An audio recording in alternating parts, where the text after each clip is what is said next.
Hello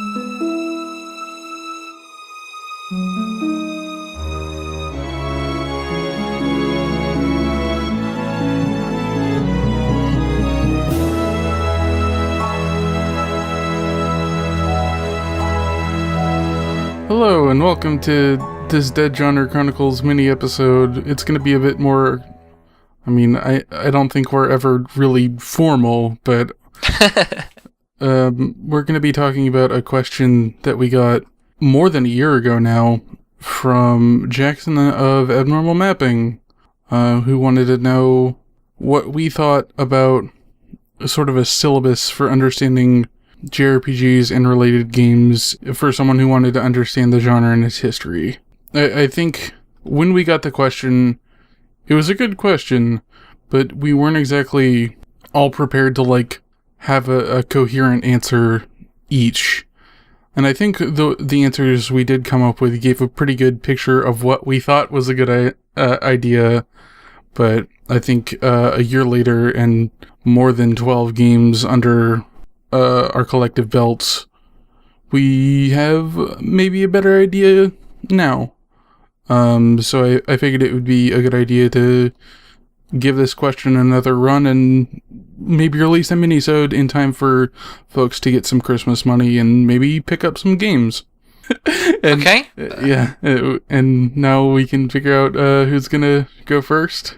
Well, I think, before we actually go into suggesting specific games, just a couple of preliminary remarks that are worth making. Yeah. The first of which is that this is not about canon, right? So, all art forms, when they are young, and in this respect, games definitely still are young, even though it's 50 plus years old now, go through this phase of, well, we've got to canonize some things. Film did it in the 50s and 60s, for example. We go down the list of all films, and then these are the good films. And this is not about either establishing a JRPG canon, which would be naive because one already exists, or about replacing the one that exists. Because it's just always going to be counterproductive to be developing a list of the good games. And, Jackson's question asked about a syllabus. And I think a syllabus is a bad concept as well in this case, because a syllabus is a prescription. It says, learn these things and you will understand the bigger picture. Yeah, we write syllabuses for academic modules and school courses and so on. The idea is, well, this is what you need to know. And I don't think you can do that for subcategories of art. Certainly, we can provide an introduction, but we can't. No short list of games. No list of games short enough that anybody could manage to play it in a reasonable amount of time, particularly when it comes to Japanese RPGs, is actually going to capture all of that. I think the most we can hope for is to accurately capture some sort of, trend of design-ish. Because, there's so many of these games that people don't talk about in general. But, in the original answer to this question, you ended up kind of diverging the question. I gave three answers because I was too cowardly to pick one. Yeah, basically. But I do think it's worth bringing up. There's a history of JRPGs that is specifically relevant to what the West thinks of JRPGs, and there's another history of what Japan thinks of JRPGs that I don't think any of us are particularly privy to. And then there's stuff like controller literacy, which is another thing that is being kind of upended by our game this month, because the menu is on the square button, the cancel is on the triangle, and circle is still dash. So it's just that's just for context. That's Suikoden 2. That is Suikoden 2. But yeah, what we can do is we can do two things. One, you're right, is we can try to pick games that identify things that don't get covered. Identify games that are exceptions or that contrast with received narratives about the JRPG. The other thing is that we can try to pick games that join up the dots between what is known about JRPGs to point towards, if not a single coherent thing that is the JRPG, then at least broader commonalities than perhaps the Western picture is usually able to express. I'm happy to go first on that because I actually kind of set up my list with a particular focus in mind. Go for it. So this doesn't apply to all these games equally, but I was thinking about which games I wanted to pick and realised I was picking kind of on a visual choice basis. And there's a lot of talk, particularly if you look at mid to late 90s, about JRPGs as being visual tech boundary pushing. And it's still the most common positive point on JRPGs is that they're beautiful, they're visually spectacular, they have great music, and then the idea that that's separate from gameplay is a problematic one. But also there's rarely, I think, in mainstream writing, there's rarely any acknowledgement of what the audiovisual effectiveness, if you like, actually accomplishes. Like, people will say, oh, it's a very pretty game, but they won't look at what work the visuals are doing. So I tried to pick games generally that I thought were examples of particular visual competence. That said, the first game on my list is just a Dragon Quest. I think you've got to have a Dragon Quest on any list, and any here's how to understand JRPGs. We kind of talked about that on a Dragon Quest episode. Also, Toriyama is my favourite of the famous JRPG character designers because I'm a schlub, but Dragon Quest is in there. Second game I picked, and these are kind of in chronological order, I picked Live Alive, game we played for our first episode. I picked that originally thinking, well, this is a weird game. It's a collection of interesting elements that didn't fit the narrative that long, long ago in the distant past, JRPGs were really cohesive and then exploded into diversity or misplaced innovation or whatever. But also, because Live Alive is 8 different stories, set in different periods, telling different styles of story, there's a lot of room for its art style to change with that. And I think it's actually quite effective at each time you start something new, the art style changes to reflect that while staying within the technological constraints of being a Squaresoft SNES game. So that's 2 games. The third game I picked is Chrono Cross, which is, it's hard to say it's a good game, but as far as, a lot of what I look at in JRPGs, what I look for is environment design. I think possibly as many as the top 3 environments on my list of all video game environments ever are all in Chrono Cross.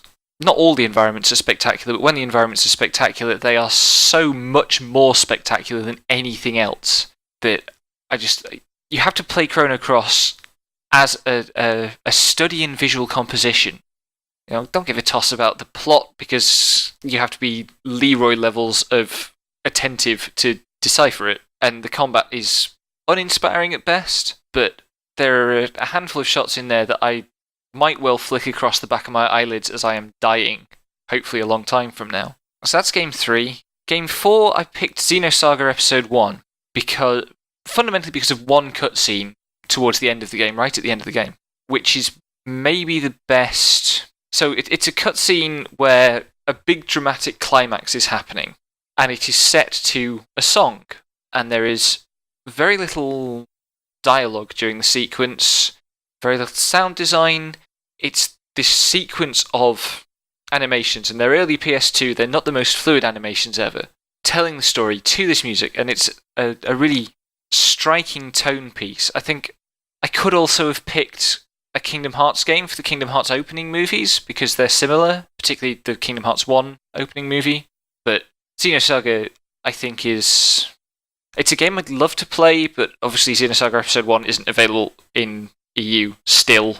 And then the last game on my list is Nier, because everything I said about Chrono Cross basically applies to Nier when you limit it to full 3D games. I think Nier has incredible environments that do a great job of mood and context and history and kind of expanding the story beyond.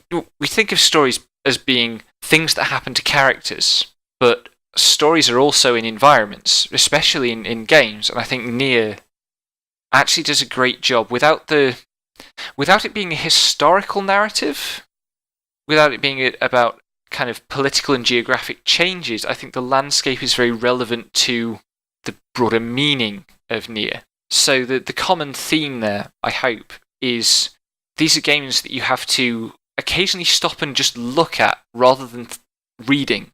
rather than thinking of them as text to be read or listened to. And hopefully that emphasises something that is under-examined in... Oh, one other thing with Nier is its incredible use of the camera.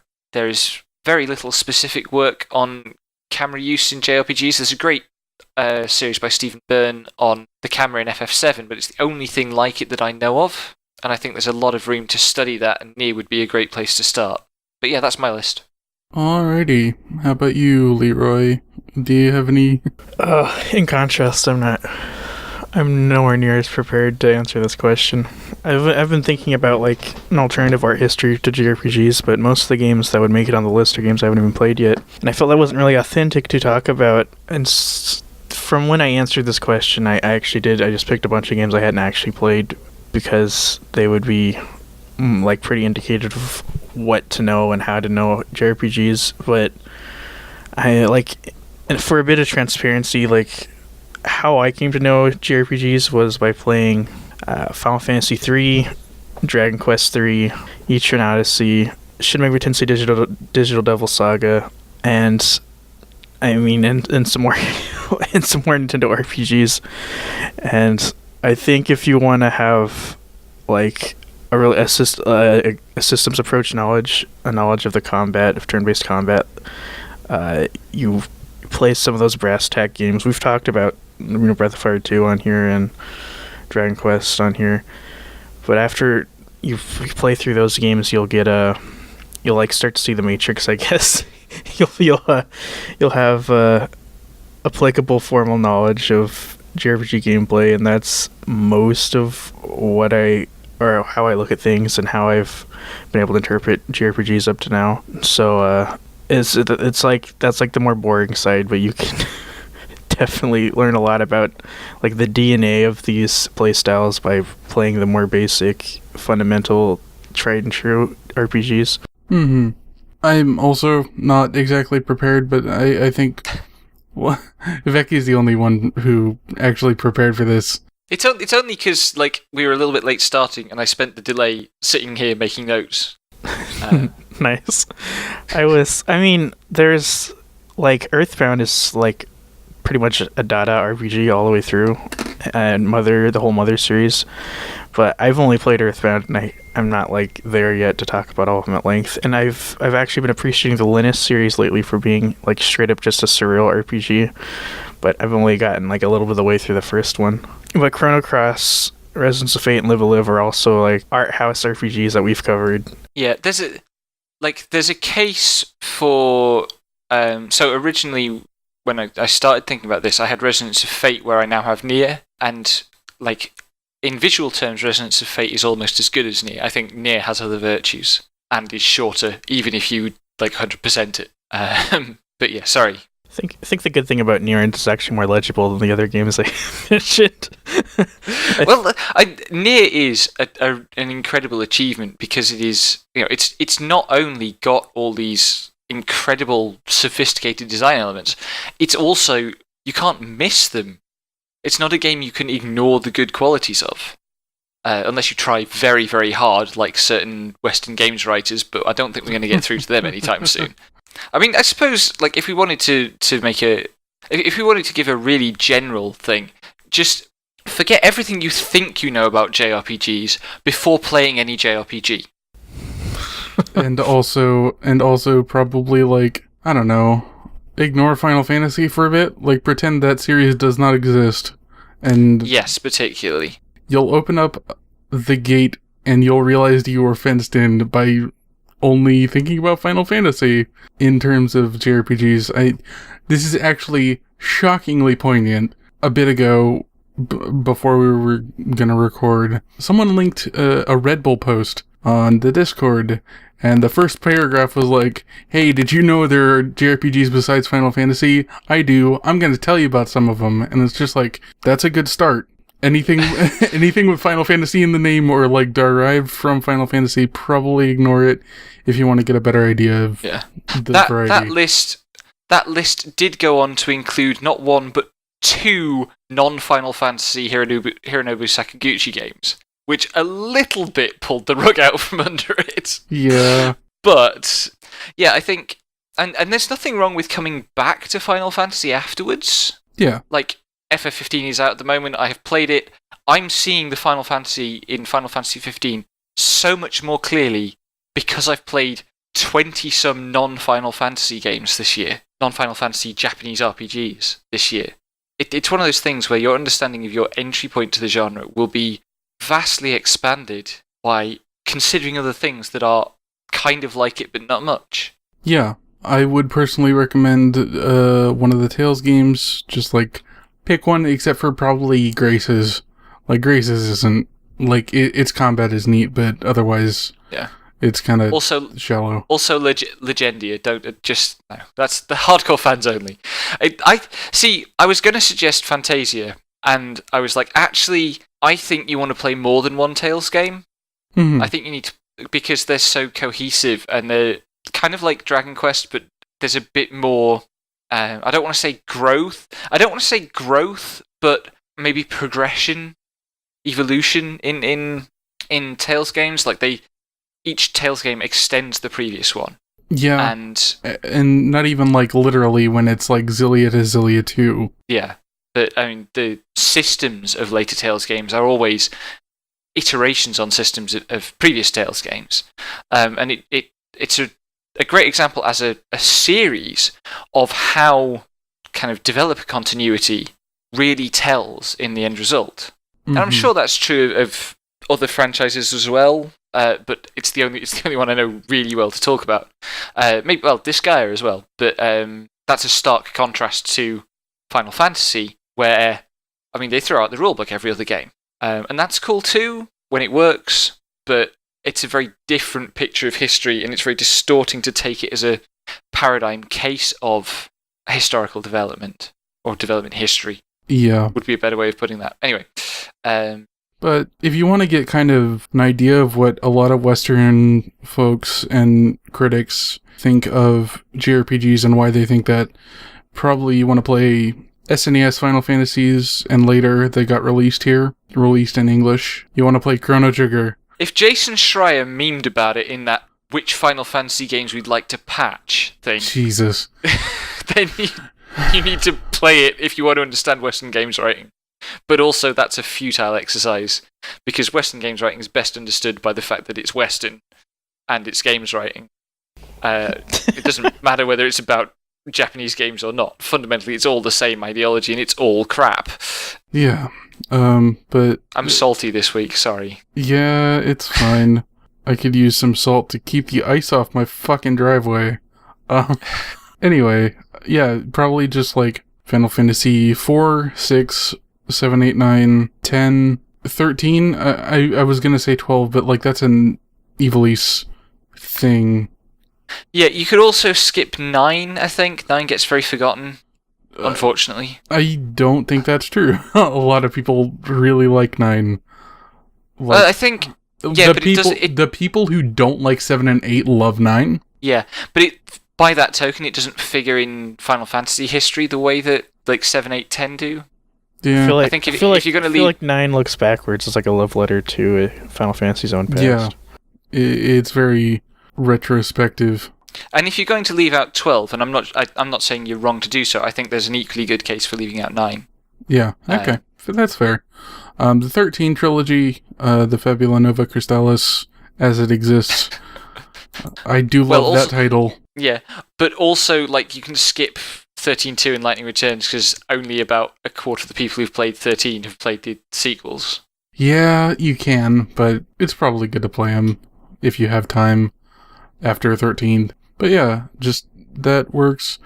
Then play a Persona game. Play Persona 4 if you want to find out what people think JRPGs are. Don't play Persona 4. At most, read a plot summary. Watch the anime. Oh, God. Maybe I should do that. No, Persona 4 just makes me so angry now.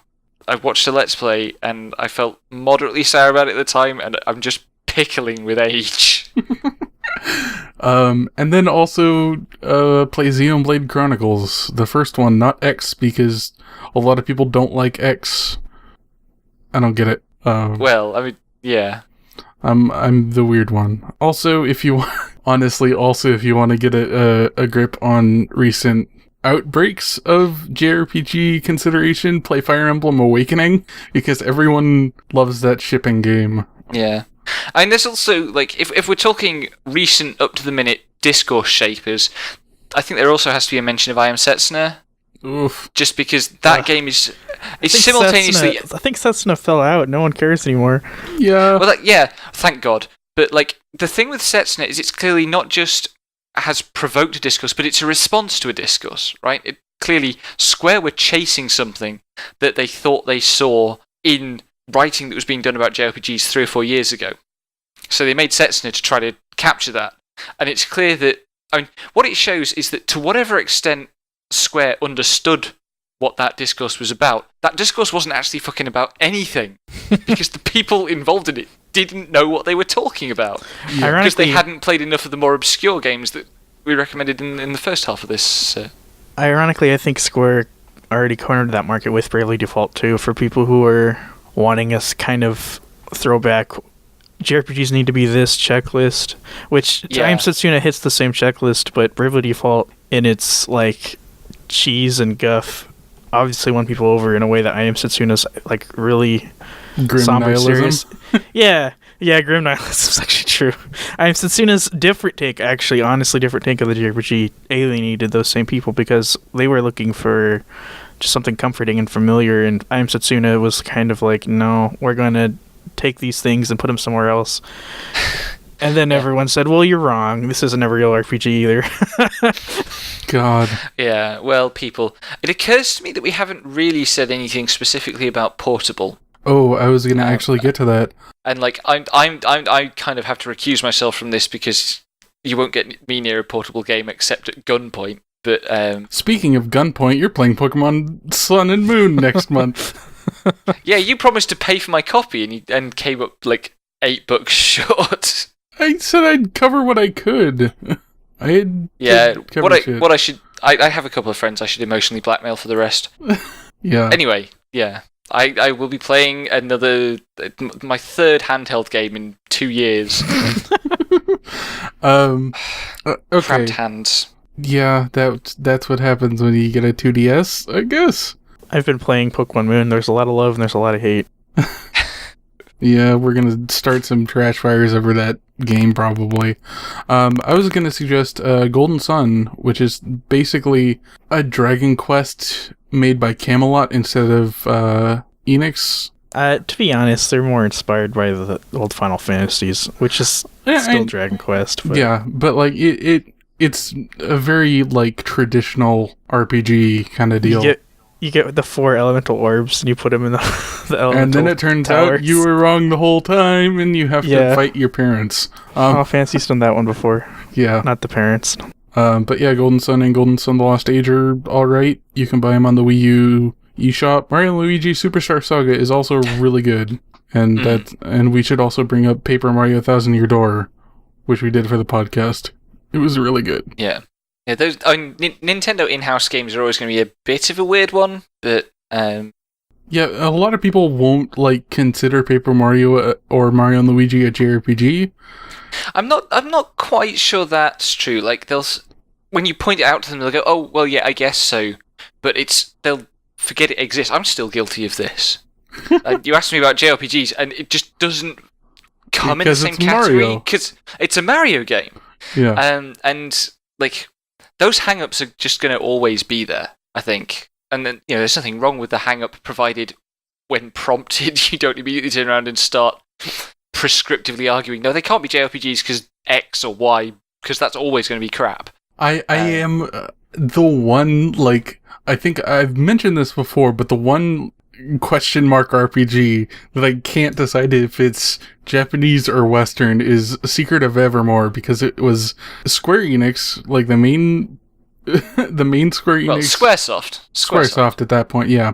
Square told their US branch to make a JRPG, but everything was made in America and it's inspired by American stuff, but it's still technically Square. And it never got released in Japan, but it still, like, the order came from Japan, so I'm just like, that's the question mark RPG, that's the one. Yeah, well, this has been a basic principle that we've worked on, and there have specifically been conversations where we've discussed including a game and gone, no, actually, we're talking about Japanese games, and we have to take the J in JRPG seriously. Yes. Yeah. If we're going to work with this, then we have to remember at all times the J is for Japanese, and you can't turn Japanese, quote Japanese, into a genre. Yeah. Because that's fundamentally racist, right? To be like, no, this entire nation is just a genre of media. That's crap. So you better tell that to Cosmic Star Heroine. I can't even say it now. Oh my god! I kind of want to yell about that because it's so much bullshit, but also drama. But like, there's a lot of talk, particularly with FF15 at the moment, about edge cases in quote JRPG and whether it's a Western game now. And I think it's really important to reassert that no, what we're talking about is RPGs that are the product of Japanese culture, and that almost immediately solves all the problems except Secret of Evermore. It's just like, you fucker. Like this, the golden era of JRPGs, quote unquote, was also the only time this fucker of an edge case shows up. Actually, to be fair, we have to be a bit careful because it is probably the case, and I would actually love to hear from people like this if there are such people listening. It is probably the case that there are Japanese American people messing around with RPG Maker, making games. And that to me is a fascinating edge case. Mm-hmm. And it may well be also that there are second generation American Japanese people living in Japan, third generation American Japanese people living in Japan, who have a foot in both cultures, who are playing with RPG Maker or even working for game developers in commercial games. Those situations are edge cases. Mm-hmm. And that would be a really interesting window, and I think we should acknowledge that, and if we stumble across it, we should encourage it. But also that kind of requires us to be prepared to say, well, the Cosmic Star Heroine is an American RPG styled after some Japanese RPGs. We really just... JRPGs, as a term, is entirely useless once people have never really used it correctly, and it's just been like a marketing label for this thing looks like Dragon Quest. And at this point, we are perhaps foolishly, definitely stubbornly, using it to prove a point. But it's kind of useless, and it's just JRPGs are dead. Long live JRPGs. That's our joke. And on that note, I think that covers it. We've made some recommendations. I got one last bid. It's history in the making, basically. I guess it's still on the contemporary games, but I'm like pretty sure every single action RPG, a lot of Western ones too, are going to play like this obnoxiously. And that I've got to say, Bloodborne is really interesting. Bloodborne is a pointed response to Enlightenment values, and Bloodborne's probably the only one of these games that's going to be any good for a long time. But yeah, you can play Bloodborne and understand that, and then maybe not play all the other clones that are going to come out. Yeah, possibly. Mm-hmm. Like Neo's already on its way, and it looks really interesting, but it also is just Bloodborne again. And with that, I hope this has given you a good idea as to why we can't just give you a short list of things to check out, because there are so many, and even more that we don't have experience with, despite our rather intense regimen, that, hey, go out and try some stuff that we didn't talk about. Just probably don't play Final Fantasy. I mean, play Final Fantasy eventually, but play some other stuff first, and then report back to us what it is like playing Final Fantasy when it is not your one of your formative JRPGs. Yeah. There's your homework. Go play some video games.